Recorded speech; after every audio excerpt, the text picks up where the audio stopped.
Welcome and thanks for watching the first of thermodynamics, problems in solid phase. This is part 3, and I propose an explanation for the reverse relationship between the pressure and the constant pressure heat capacity. And based on that explanation, I also suggest that the isobaric work in solid phase is 0. So let's see the basic.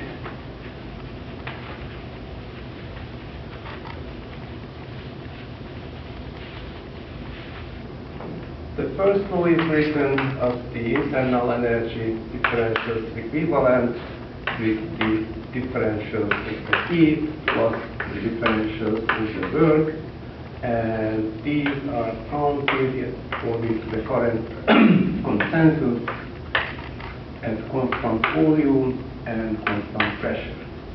If I expand this expression, that would look like n times dV times dt minus P minus P thermal times dV. These two parts can be compacted and written Cp times dT as well. And this would be the heat capacity at constant pressure. Based on this expression, we would expect if the pressure increases, the constant pressure heat capacity should increase as well, because there is an increasing work part is involved in that thermodynamic parameter. Contrary to this, actually experiment shows that the constant pressure heat capacity decreases as the pressure increases. As a function of temperature and constant pressure heat capacity, the relationship between these two looks like something like this. And this would be pressure at ambient conditions. And if I'm increasing the pressure, then the relationship will be something like this. This is the pressure P1, and P1 is higher than 1 bar. Further increasing the pressure, you get even a smaller value for the constant pressure heat capacity. This is 2, and P2 again is higher value than P1. If I want to calculate the energy, what requires to reach a certain temperature, then I have to integrate the area below the curve, and you can see that as the pressure increases, basically smaller and smaller energy required to reach the same temperature. This is contradictory, this expression, which would predict higher heat capacity and more energy when the pressure is increased. I propose the explanation: the isobaric work is equal actually 0.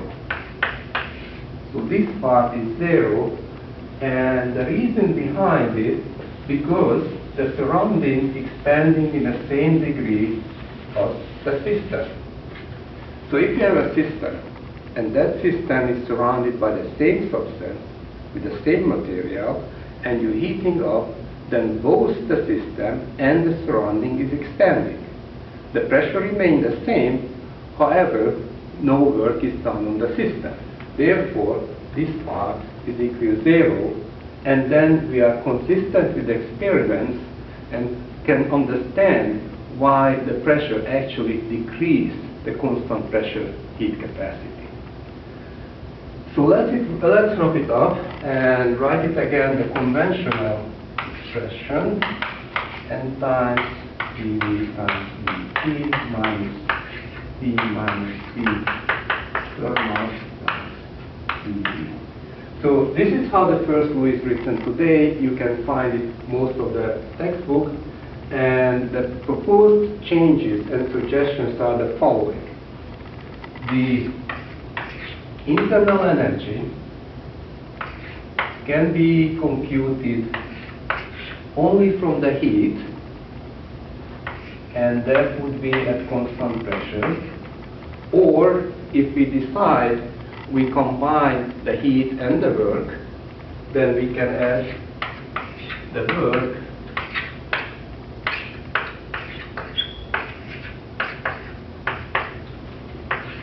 dW, which is measured at constant temperature.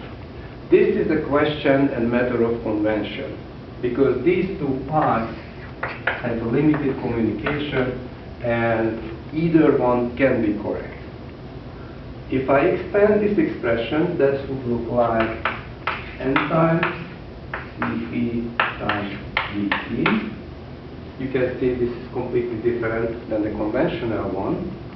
And this part would be n times dP times dt and minus P plus dP times dV, if we decide to include the isothermal work.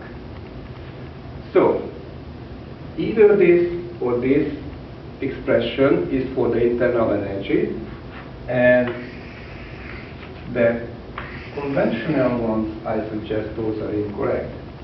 Changing the expression for the internal energy means also all of the state functions has to be modified accordingly, such as enthalpy, Helmholtz free energy, and Gibbs free energy. Thank you. Bye.